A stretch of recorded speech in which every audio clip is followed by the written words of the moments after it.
dalam ajaran tauhid atau ajaran hakikat menuju ma'rifat.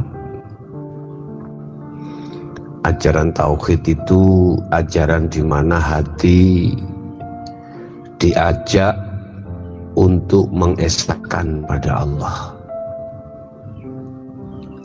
Tentunya bisanya mengesahkan pada Allah, hati juga diajarkan satu ilmu bagaimana cara untuk menafikan dalam hati selain daripada Allah Subhanahu wa Ta'ala. Itu cirinya ilmu tauhid. Di situ tentunya mengenal dengan kata-kata wahdatul wujud, atau sering digunakan oleh seseorang dengan bahasa Jawa, manunggaling kawula kelawan Gusti. Ini perlu kami tegaskan dan kami pahamkan yang bagaimana yang dimaksud wahdatul wujud itu. Sebab di tengah masyarakat ini sering dipersoalkan.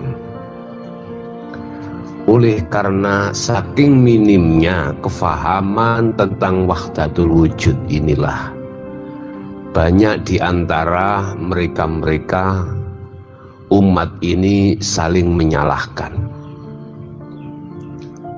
Apa wahdatul wujud itu? Bapak Ibu, kalau hanya faham ilmunya tetapi belum praktek atau lakunya, saya anggap belum paham. Sebab wahdatul wujud, ya, ini nanti arahnya adalah seakan-akan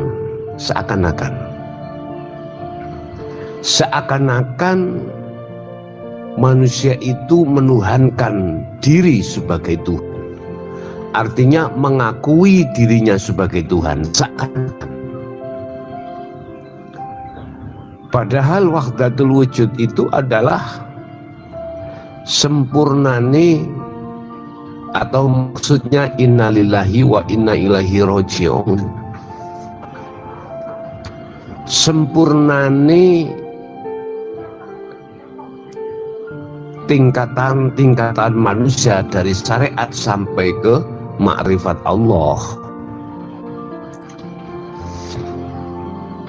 Dan ini oleh karena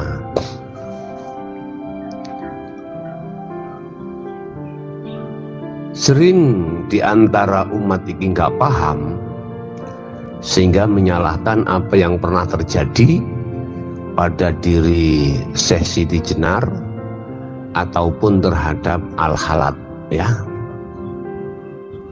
Memang kalau kita lihat dari satu sisi, seakan-akan beliau itu mengikrarkan itu kalimatnya ana al-haq. Bapak Ibu, tetapi satu sisi dalam kesempurnaan satu ilmu dan amal yang disebut ma'rifat pada Allah, ma'rifatullah, alanya ini dibawa keluar. Akhirnya di luar ini banyak yang gak paham, maka terjadilah satu fitnah, akhirnya mengatakan itu kafir, darahnya halal dialirkan. Subhanallah. Kita belajar ilmu hakikat ini atau ilmu tauhid ini, substansinya itu adalah bagaimana diri ini bisa menjalankan penafian selain daripada Allah. Satu sisi yang lain, bagaimana diri ini lebur, di samping lebur juga penetapan atas diri Allah. Jadi substansinya kita belajar hakikat kan uji ma'rifat Allah, Pak. Di situ. Bapak Ibu hadirin rahimakumullah. Jadi wahdatul wujud itu adalah ketika saat diri seorang hamba diletakkan Allah di maqam musyahadah, dan di situ sudah tidak berlaku selain daripada Allah, termasuk dirinya dalam hati. Ya wis ora eneng boten wonten wujud sakliyane Allah iki sudah tidak ada. Jadi yang ada di situ cuma wujudnya Allah. La maujudan illallah.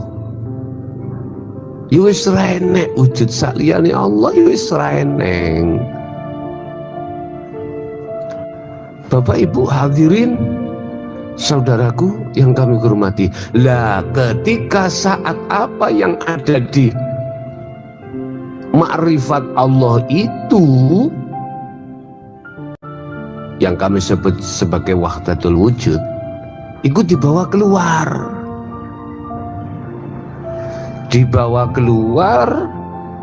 diomongkan terhadap golongan-golongan golongan umum. Akhirnya apa yang terjadi? Subhanallah. Jangan dikira wahdatul wujud atau manunggaling kawula Gusti iku kawula bisa tunggal dari siji sampai Allah. Oh enggak, bukan. Yang namanya ahad itu bagaimana toh? Qul huwallahu ahad. Katakan Muhammad, huwa utawi hidup iku Allah, jenenge Allah, namanya Allah iku ahadun esa. Kelegalan diri Allah itu esa. Hati ini bisa sampai ke esa manakala di dalam hati sudah tidak tertampil selainnya. Itu loh namanya manunggal kawulo Gusti. Kawulonya sudah fana, sudah dinafikan, sudah tidak ada. Logikanya gini Pak, logika ya.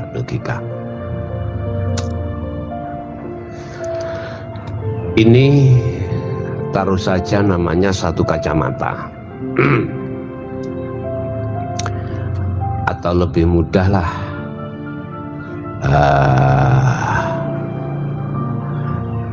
ketika saat kacamata itu dikatakan belum wujud atau belum nyata atas kewujudannya, itu di saat mata kita tertutup oleh sesuatu.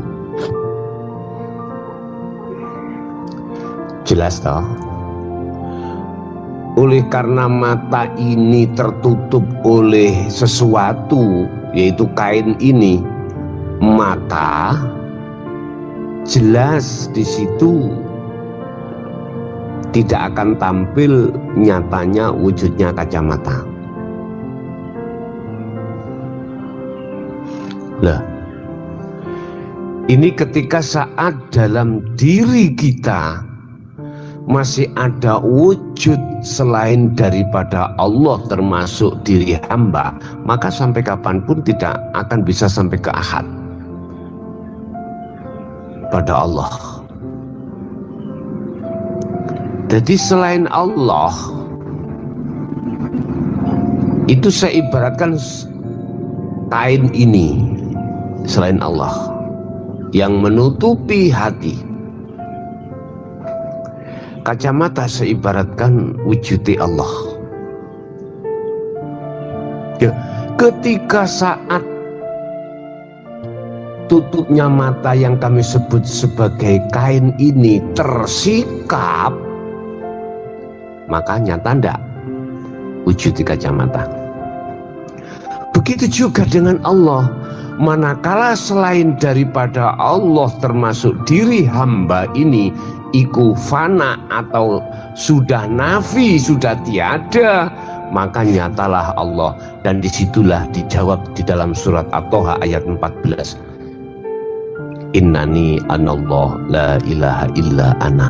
Loh, munculnya hal itulah yang disebut sebagai ma'rifatullah, atau sering kita dengar manunggaling kawula Gusti. Ya ini bukan perkara dua jadi satu, manunggal, bukan.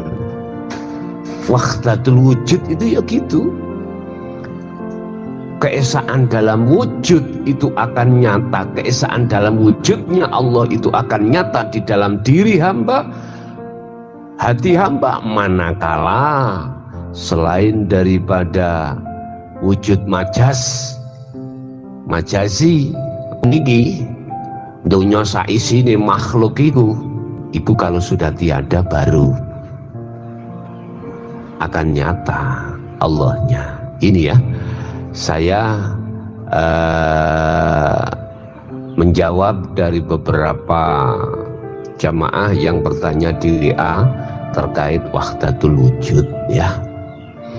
Jadi wahdatul wujud itu sendiri bukan satu dengan yang lain itu jadi satu, roh dengan Allah jadi satu, bukan. Manunggaling kawula yang disebut roh iku terhadap Gusti Allah itu bukan. Maksudnya manunggaling kawula kelawan Gusti, kawulane perkara selain Allah dalam hati itu sudah tidak tampil wujudnya. Bisanya tidak tampil wujudnya, maka itu harus dinafikan. Caranya untuk menafikan adalah kunci di nomor 3 titik, baru bisa ke musyahadah. Kalau itu semuanya sudah nafi, sudah hilang semuanya, apa yang terjadi Bapak Ibu? Kewujudan Allah. Jelas ya?